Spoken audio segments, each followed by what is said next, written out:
Olá, meu povo, tudo bom? Aqui é o Movimente Podcast. Eu sou o psicólogo Francisco.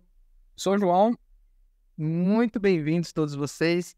Hoje nós vamos conversar um assunto que o João aqui, ele deu uma dica para a gente falar e eu achei sensacional, que é o quê?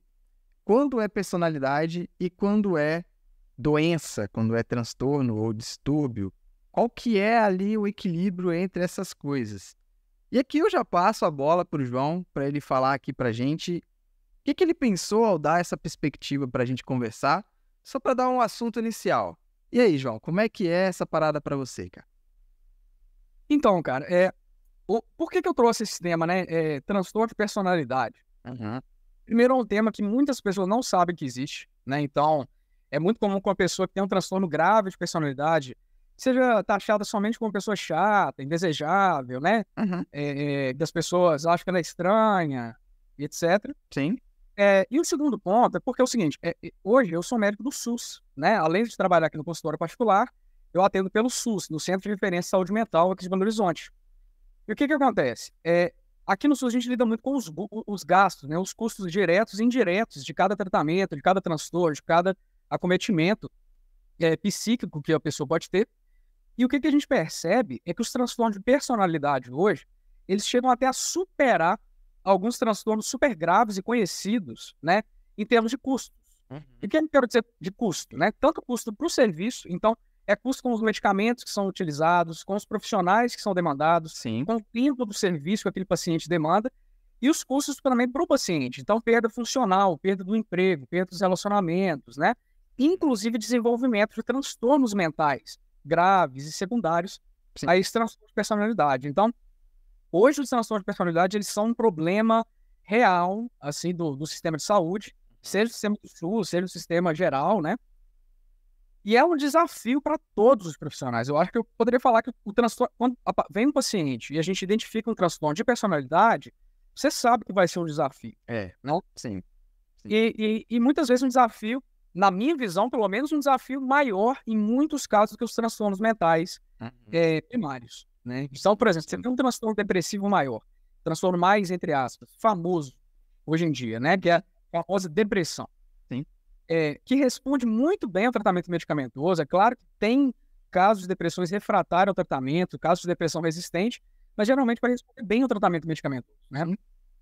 Por sua vez, o transtorno de personalidade, ele responde pouco à medicação. Uhum.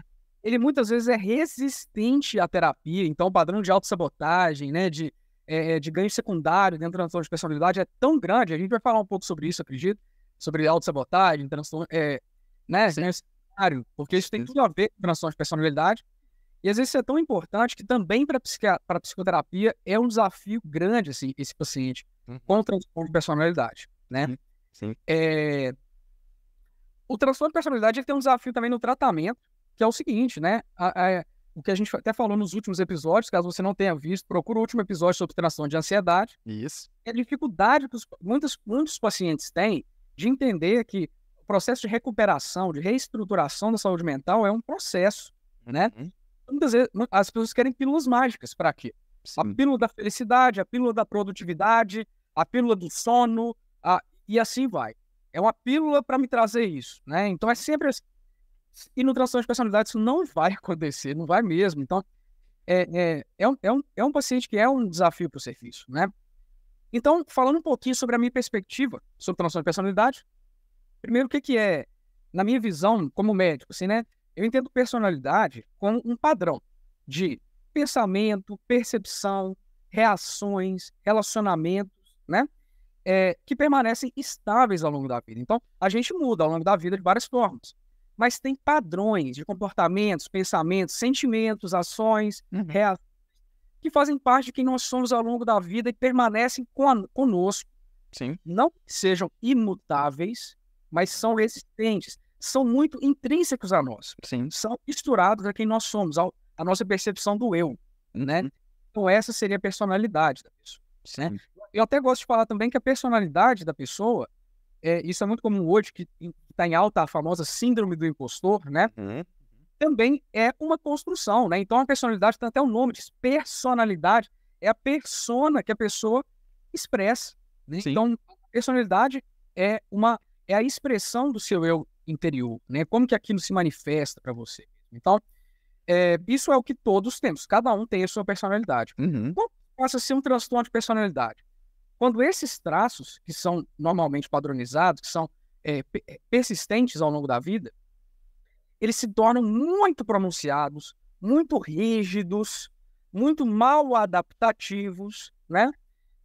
De forma que ele prejudica tanto o funcionamento daquela pessoa da vida diária, que ele causa um sofrimento significativo, né? E limitações recorrentes para aquele mesmo indivíduo por causa desses padrões, né? Então, a personalidade, ela está aqui.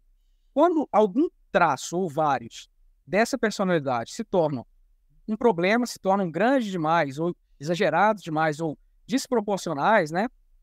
A gente passa a ter um transtorno de personalidade, né? E por isso, gente, é o desafio que eu tô falando até agora. Como eu disse, a personalidade é algo que se forma junto com você, vem da sua infância. Então, algo que se constrói ao longo de 20, 30, 40, 50 anos, não vai sumir do dia para a noite. Mas aí entra uma questão que me veio, que é também muito importante. Tipo assim, quem dita quando esse traço ficou doentio?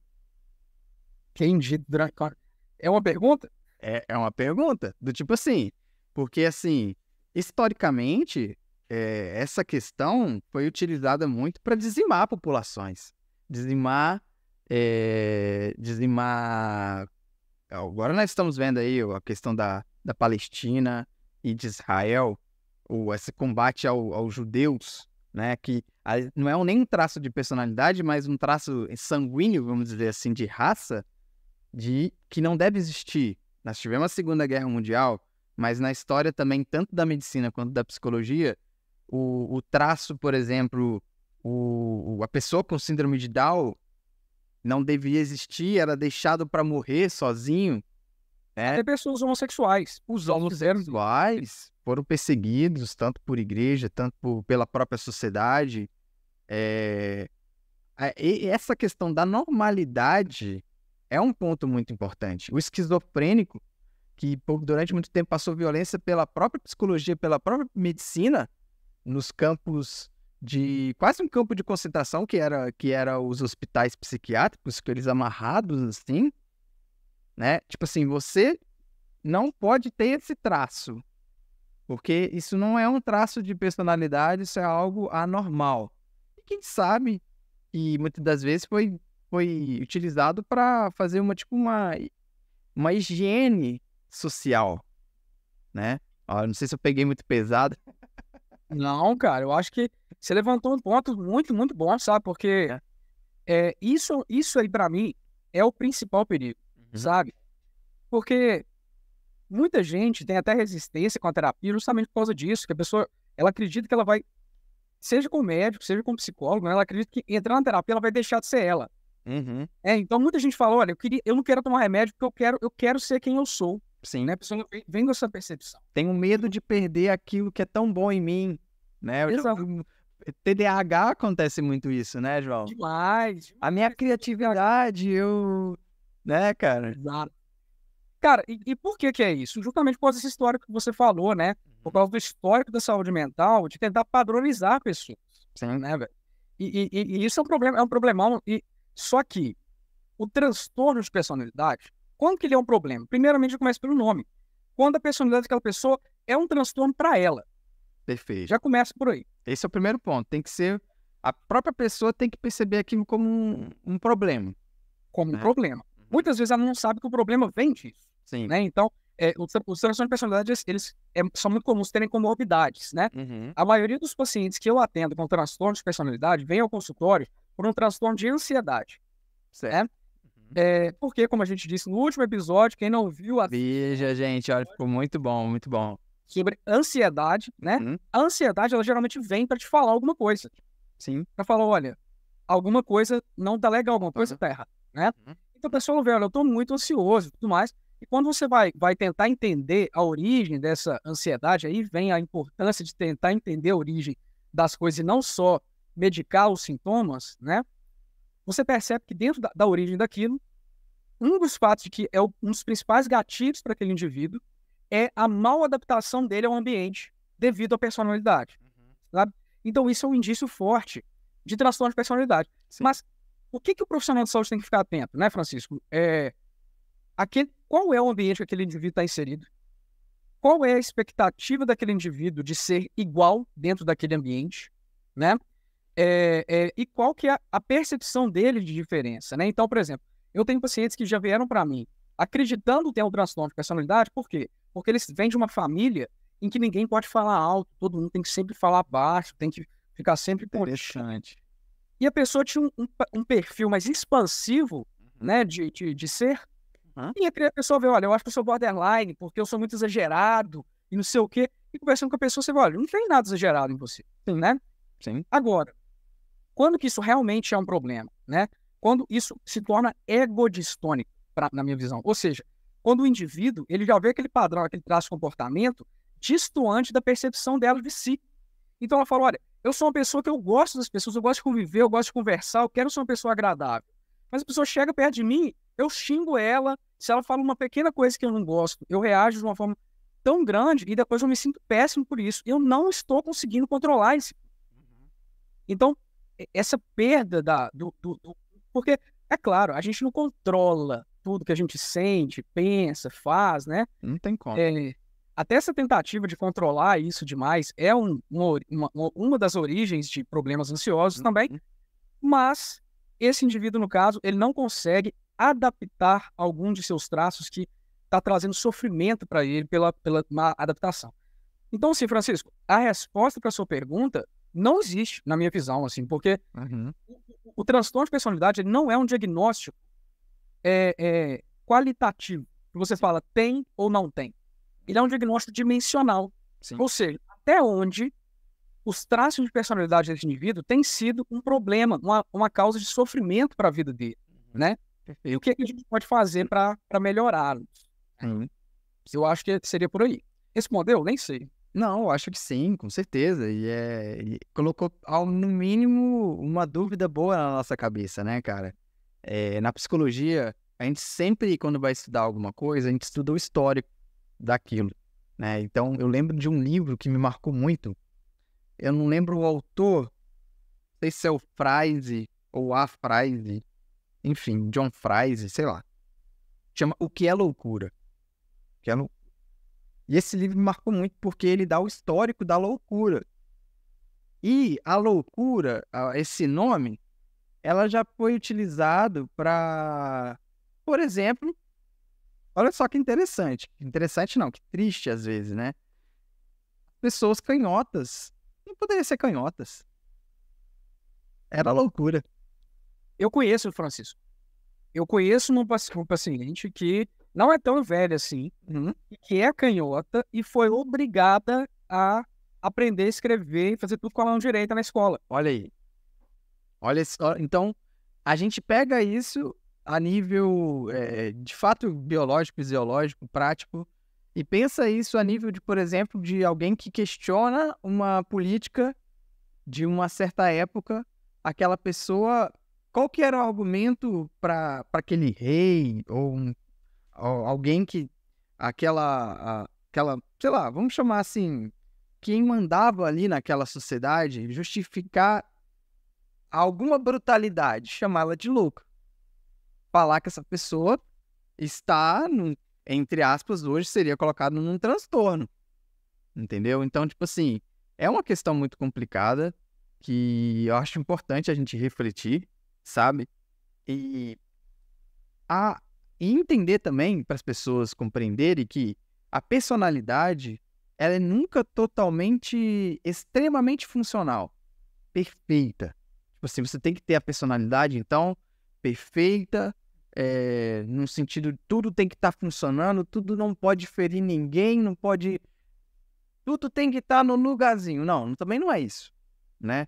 Só porque destoou um pouco, ou eu tive uma crise, ou estou um pouco incontente, não sei se existe a palavra incontente, mas vamos lá, descontente com algo em mim, isso é um transtorno. Não.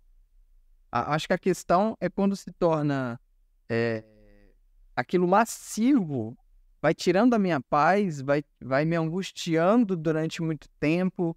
Aquilo fica persistente de modo que eu, como você mesmo falou, eu não tenho mais controle, ou aquilo toma conta de mim. Talvez é uma expressão melhor, né? Ótimo. Quando aquilo toma conta do indivíduo, né? A Exatamente. atividade fica maior até do que a própria pessoa, né? Uhum.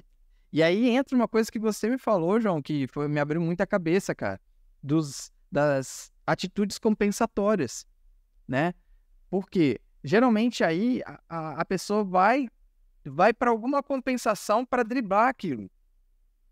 Aí, querendo ou não, aquele traço vai tomando conta da pessoa de modo, às vezes, até indireto. Não exatamente por causa daquilo, mas a pessoa vai vivendo para evitar aquilo. Evitar que o meu lado tal apareça. Evitar que esse meu jeito fique evidente, né? Aí as atitudes compensatórias vão aparecendo aí, né, João? Com certeza. E também as atitudes compensatórias do ponto de vista contrário, né? Porque a gente tem transtornos de personalidade que são... eu vou falar daqui a pouquinho, dentro da medicina, quais são as classificações, né? Dos transtornos de personalidade. Mas a gente entende em que, por exemplo, um dos grupos desse transtorno são os pacientes dramáticos, emotivos, né? Quando a gente fala dramático, a gente fala no sentido de drama, teatro mesmo, sabe? Então tem perfis, como a personalidade histriônica, por exemplo, que tem tanta necessidade dessa atenção, de ser visto, de ser, inclusive, percebido como alguém que tem um problema, né? Que a vida da pessoa começa a girar em torno de mobilizar as pessoas que estão em volta dela em torno daquela dificuldade, daqueles problemas dela. Sim. Né? Sim. E isso é muito interessante. Eu vou trazer alguns exemplos também, Francisco. Porque, por exemplo, isso que a gente fala sobre normalizar a pessoa, né? Quando eu falo sobre ser ego distônico, e eu gostei muito do termo que você usou, aquilo se torna maior, aquilo toma conta da pessoa, sabe?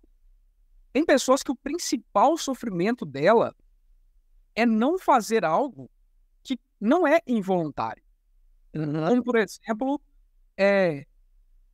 ofender, xingar e entrar em conflito com o marido ou esposa. Sim. Né?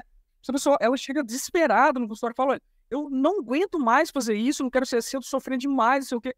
E aí, às vezes, até para saber onde a pessoa se encontra em relação à crítica, aquilo ali, você faz uma pergunta quase dando uma de boba, sabe?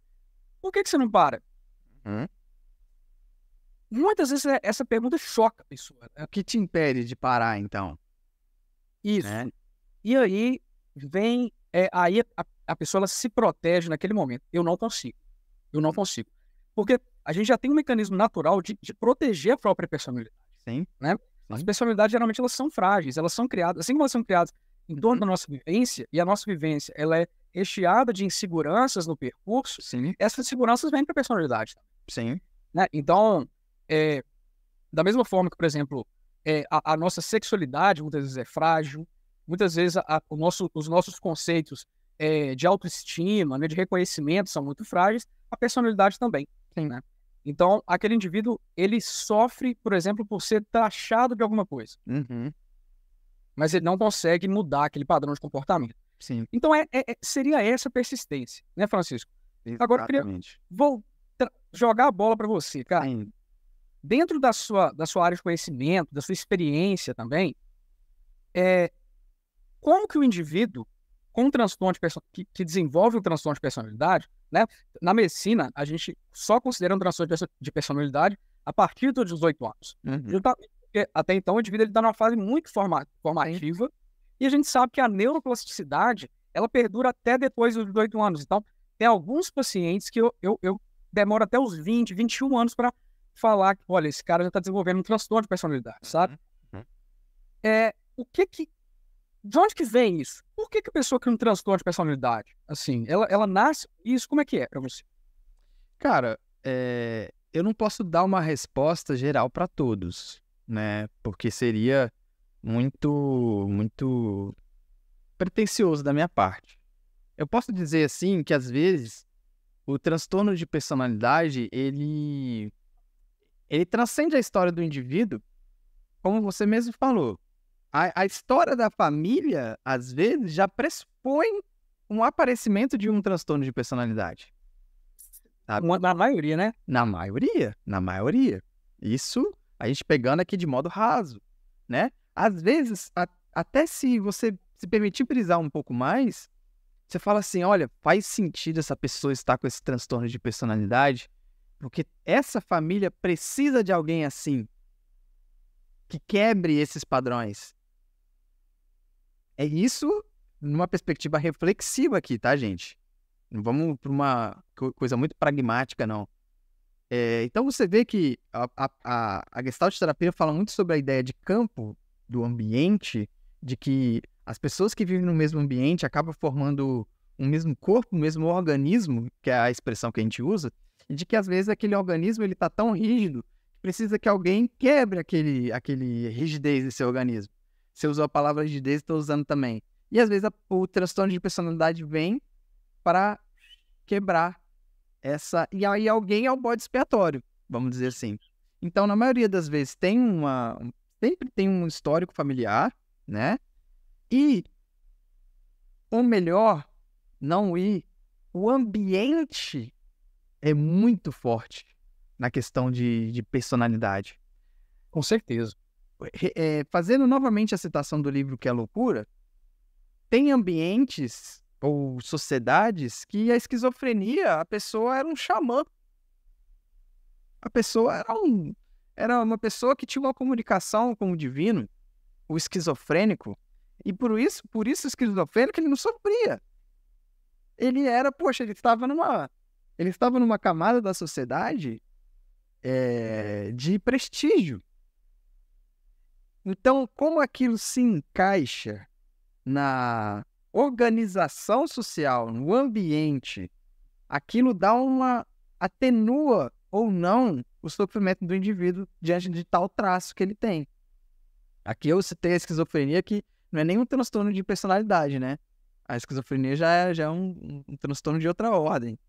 Mas só para citar essa característica. Mas aí você citou um exemplo que eu vou pegar também para dar, que eu encontro muito no consultório, que é o seguinte, cara. Mulheres que chegam com o diagnóstico de borderline. E aí você olha a história daquela mulher, você olha o relacionamento daquela mulher, e muitas das vezes eu penso assim, se eu estivesse na pele dessa mulher, eu estaria sofrendo a mesma coisa. Eu estaria, talvez, sei lá o que eu estaria.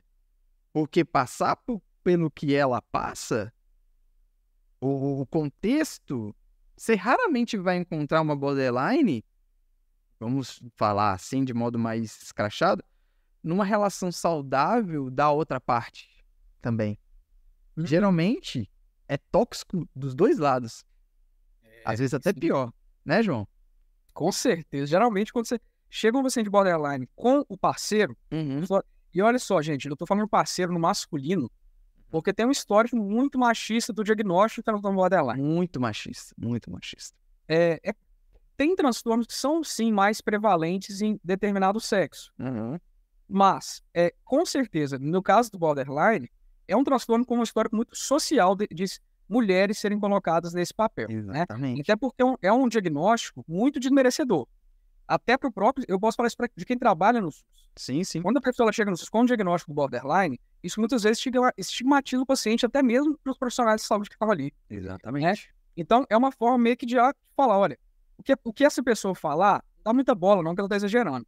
Então, já é uma forma de desmerecer por aí, né? É as histéricas do século XX, XIX, entendeu? Sim. Hoje em dia nós não falamos histérica mais, sim, porque caiu nesse aspecto negativo da nomenclatura. Sim. Né? Mas hoje o borderline, entre outros também, em outros níveis sociais, mas também de personalidade, é utilizado para desmerecimento e calar certo tipo de população. Isso.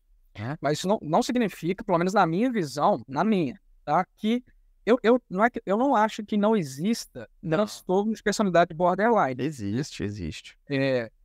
Tanto que eu não vejo como uma boa forma de avaliar um transtorno de personalidade critérios diagnósticos, por exemplo, o DSM-5, né, gente? Nossa, péssimo. né? Nada a ver, assim, mas tem algumas diretrizes, tem alguns direcionamentos que pelo menos ajudam a gente a pensar um pouco objetivamente naquilo ali, principalmente quando a história vem muito bagunçada, Sim. né?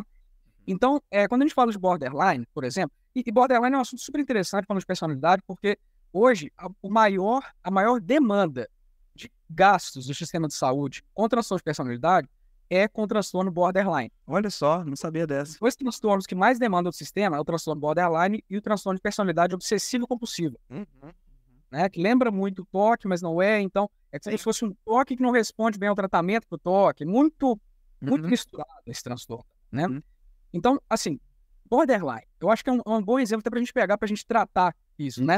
Sim. Eu queria usar para falar uma coisa que eu achei muito interessante que você falou. Esse indivíduo, muitas vezes, aquela forma como ele se encontra naquele ambiente ali e a instabilidade que ele traz ali, Sim. muitas vezes não é um problema do indivíduo e sim do ambiente, né? Quando ele fala de tóxicos. Ou de pessoas, por exemplo, que participam de grupos muito extremistas em relação a algumas ideias, que eles não se identifiquem, né? Isso gera uma fonte de culpa, opressão constante. Porque o que caracteriza o borderline? É claro que tem outros critérios diagnósticos também, tá? Não estou fazendo diagnóstico aqui, até porque esse aqui é um canal para reflexão, né? Mas seria a instabilidade. Essa é a palavra do borderline. Instabilidade do quê? Dos relacionamentos, da autoimagem, das emoções, né? Então, uma pessoa que ela tem um padrão instável, ou seja, não é constante, ele oscila com muita frequência, tanto nos relacionamentos, na autoimagem, nas emoções. Então, isso é muito amplo, né, pra gente falar. Inclusive, se você pegar a pessoa em determinadas fases de vida, você vai falar que ela é borderline, e a mesma pessoa em outra fase pode ser que não pareça borderline, né? E aí é por isso que é dimensional o diagnóstico, né? Sim. Porque, essa instabilidade, ela atravessa quanto da vida desse indivíduo? Ela atravessa quais esferas da vida do indivíduo? Porque isso é essencial para o diagnóstico, né?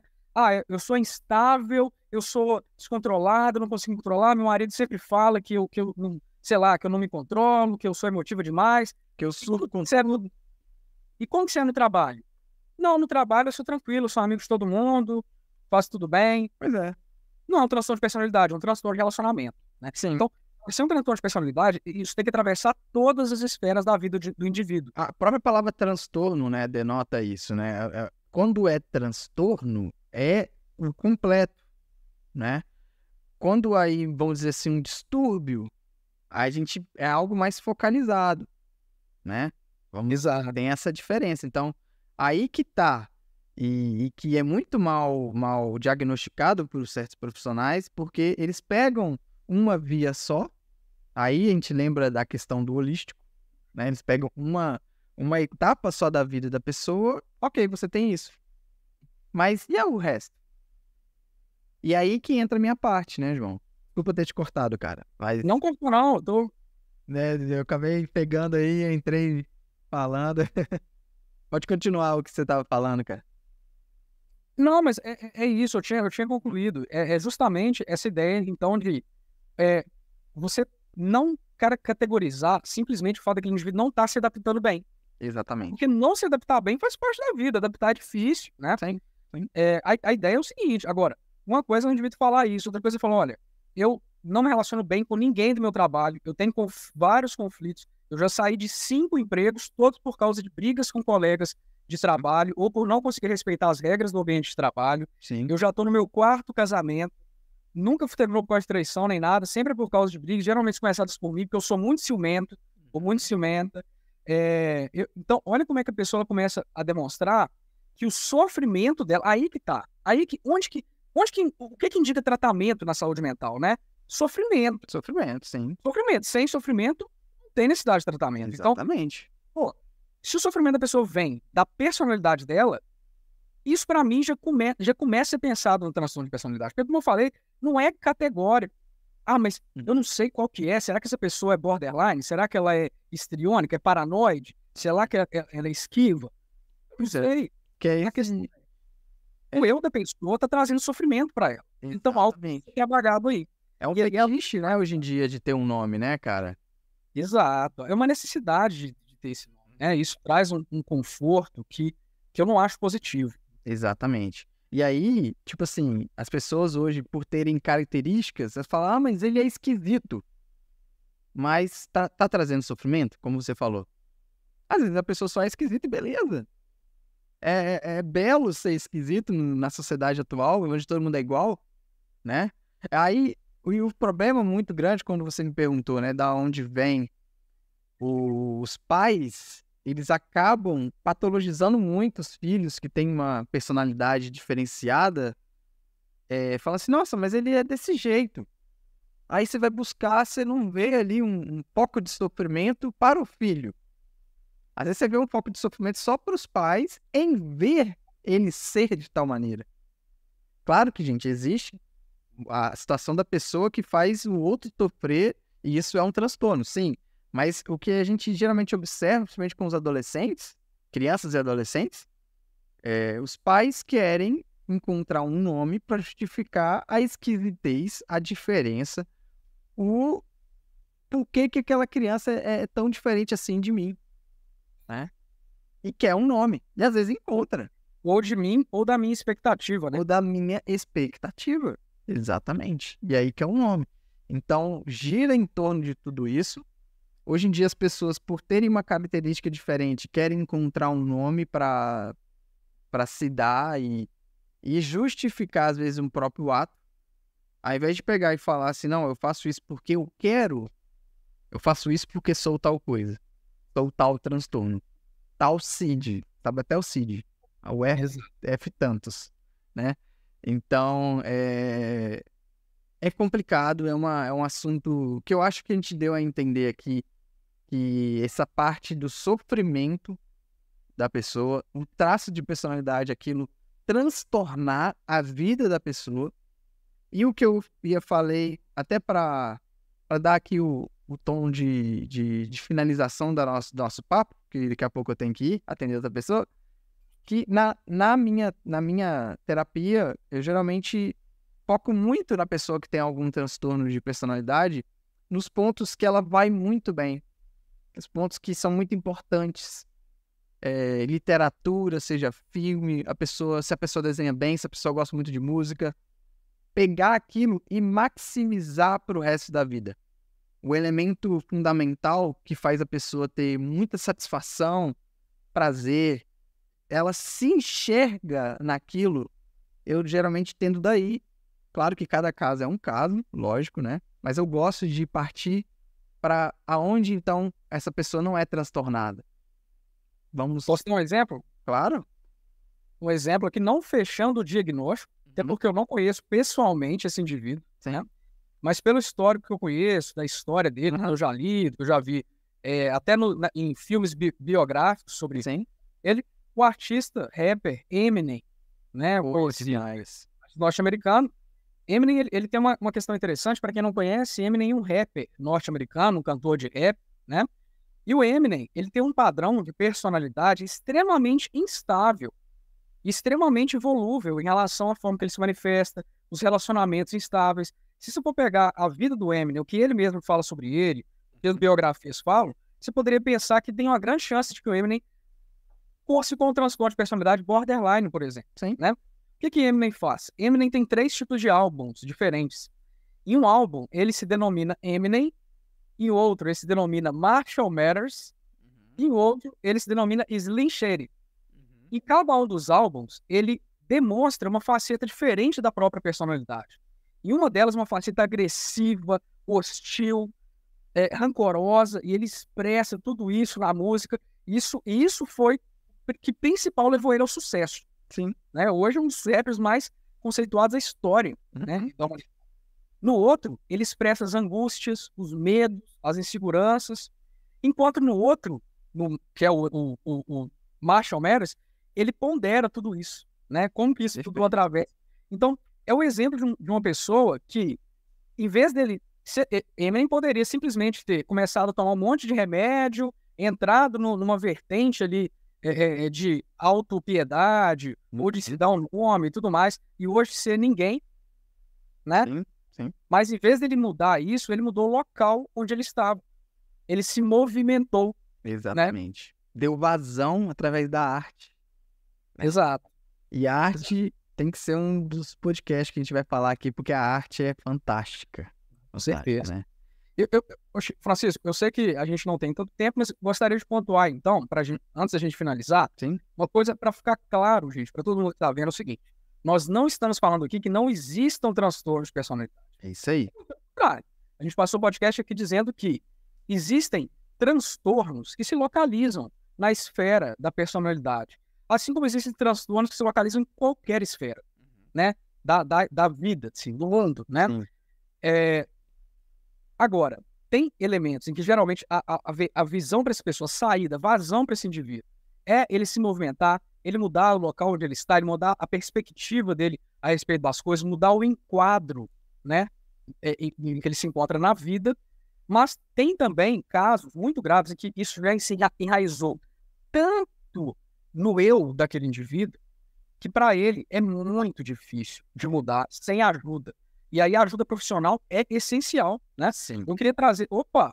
Eu queria trazer aqui, inclusive, como que é visto dentro da medicina, a separação entre os tipos de transtorno de personalidade. Perfeito. Eu não vou falar aqui sobre cada um deles, porque é um assunto extenso. A gente pode até fazer um outro podcast para falar de cada um, que é bem interessante, bem legal. É legal. Bem legal. Inclusive tem um vídeo na minha página que explica um pouco disso, em forma de desenho, né? Mas... Vamos lá. Dá uma olhada, é legalzinho. Os transtornos de personalidade na medicina, eles se dividem em 3 grupos. Grupo A, B e C, né? Ou cluster A, B e C. Isso é uma forma totalmente didática, só para o profissional que está vendo aquilo ali, tentar saber quais campos ele vai buscar alterações importantes, né, patológicas da personalidade. Então, o que significa grupo A, B e C? Gente, vamos lá. Grupo A, né? O grupo A é o grupo chamado o grupo dos estranhos, excêntricos, né? Ou seja, são indivíduos que têm um comportamento, uma forma de agir que se destaca perante outras pessoas por ser muito atípica, né? Então, isso é um grupo que está sendo muito bem aceito hoje em dia, inclusive era muito mal aceito há 10 anos atrás, há pouquíssimo tempo, e hoje com o conceito de neurodiversidade, com conceitos de aceitação, isso vem se tornando mais frequente. Então, nesse grupo dos excêntricos, a personalidade deles muitas vezes lembra a personalidade do indivíduo esquizofrênico, ou do indivíduo que tem o espectro autista, e isso é uma dificuldade para o diagnóstico. Sempre é importante separar esse diagnóstico para saber se trata de uma coisa ou outra, né? Entretanto, esses indivíduos, eles têm muitas vezes também um potencial, né, de organização, de trabalhar em funções de gestão, funções relacionadas a processos organizacionais, secretariado, finanças, tesouraria, que são acima das outras pessoas. Então, é o que a gente está falando. Isso é um problema? Onde esse indivíduo se localiza? Qual nível de disfunção esse indivíduo traz, né? O grupo B é o mais famoso aí na mídia, porque é onde mora o famoso psicopata, né? O psicopata vai matar todo mundo, né? Que é construída nos filmes aí. Psicopata, que é chamado na medicina de transtorno de personalidade antissocial, né? Que é caracterizado por um padrão constante de rompimento das regras, diminuição da empatia. Uma curiosidade só, 80% dessa população hoje está em situação carcerária. Tá? Então, até onde o ambiente desse indivíduo influencia? O que vocês acham? Né? Será que esse indivíduo ele cresceu num ambiente em que violência era mal visto ou será que era bem visto? Será que romper as regras era feio ou era bonito? Né? Como é que esse indivíduo aprendeu a viver? Fica a questão. Fica a questão. Né? E aí entra a questão ambiental. Então, o grupo B é o grupo dos erráticos ou dramáticos. Né? Então, é aquele grupo onde mora também o borderline, o transtorno de personalidade histriônica, né? Então, o grupo B, ele tem muito essa questão de expressar e do que é expressado ser patológico, né? Então, você tem, por exemplo, nos psicopatas a questão da manipulação, da expressão ali muito, muito antinatural, né? Enquanto você tem para outros indivíduos uma expressão emocional muito exagerada, desproporcional, voltada ao ganho de atenção, né? Então, no grupo B moram esses indivíduos que têm um problema de serem muito dramáticos ou muito erráticos. Por fim, o grupo C, né, é o grupo das personalidades medrosas ou ansiosas. Então, aí você tem a personalidade dependente, né, que geralmente se relaciona lá com os narcisistas, que moram lá no grupo B. Né? Então, é aquele indivíduo que ele não se reconhece se não pelos olhos do outro. Né? Então, como se ele não existisse. Você tem um grupo obsessivo-compulsivo, que é aquele grupo que parece que tem um toque nele, tudo para ele, se algo sai do lugar, a mudança para ele é um sofrimento muito grande. Então pense, Nesse grupo, o processo de remoer as coisas na cabeça, o taquipsiquismo, a culpa, o peso, o medo, é tudo muito forte. Muito forte. Então, João, mas isso é um problema? Eu sou meio medroso, será que eu tenho isso? Gente, tem pessoas com transtorno de personalidade, por exemplo, esquivas, né? Ou paranoides, que também é do grupo C, dos medrosos ansiosos, que não saem de casa. Eu tenho um paciente que há 1 ano ele não sai de casa, ele só sai para ir na farmácia. Né? Você vê que é muito maior, é muito mais expansivo do que ter um medo. É muito mais expansivo que ter um medo. Esse paciente, ele se beneficia com o nome, com o profissional da saúde que vê-lo lá, olhar no prontuário e falar, olha, esse cara tem uma característica importante. Talvez sim, né? Agora, aquele indivíduo que trabalha, namora, tem uma vida normal e tudo mais, mas se acha um pouco diferente, ele se beneficia com o nome ou esse nome geralmente é usado para que ele não mude? É o que geralmente eu vejo. É isso aí. Ele quer o diagnóstico, porque aí ele sabe, ele abraça o diagnóstico, ele se torna o diagnóstico, e aí ele não precisa mudar, porque mudar dói. É isso. Perfeito. Perfeito. Você vê, acho que ficou claro pra galera que é muito mais sério do que só ter um traço e aquilo ser algo isolado na vida dela. É um transtorno. Então, observem vocês, pelas nossas conversas aqui, até que ponto é algum traço da sua personalidade ou, de fato, é um transtorno ou é um distúrbio que vai ter um transtorno se não tratar, né? Um distúrbio pode virar um transtorno. E é isso daí, gente. Gente, não deixa de mandar as perguntas de vocês, as colaborações. Postem aqui como é que vocês analisaram tudo isso aí que nós estamos conversando. E muito obrigado pelo papo, João. Foi maravilhoso, como sempre. Foi muito bom, muito bom. E se você também ainda não seguiu todas as páginas, YouTube, Spotify, a gente está lá também, aqui no Instagram. Em breve a gente vai estar também no WhatsApp, começaram a ter comunidades agora. Exatamente. E segue a gente lá. Se você gosta de assuntos, se você gosta de saber mais sobre a saúde mental, e principalmente por uma perspectiva não concreta, por uma perspectiva que permite uma visão, permite a reflexão. Né? E não somente trazer respostas que já estão prontas. Exatamente. Se você acha que você pode ter um transtorno de personalidade, se você está sofrendo com isso, busque um profissional para tentar abordar isso, né? De preferência um profissional para uma abordagem humanizada, que vai ver quem você é como indivíduo. Exato. E não te reduzir a um traço. Perfeito. É isso daí, gente. Curte, compartilhe, comente. Estamos aí. Grande abraço para vocês. Valeu! Valeu!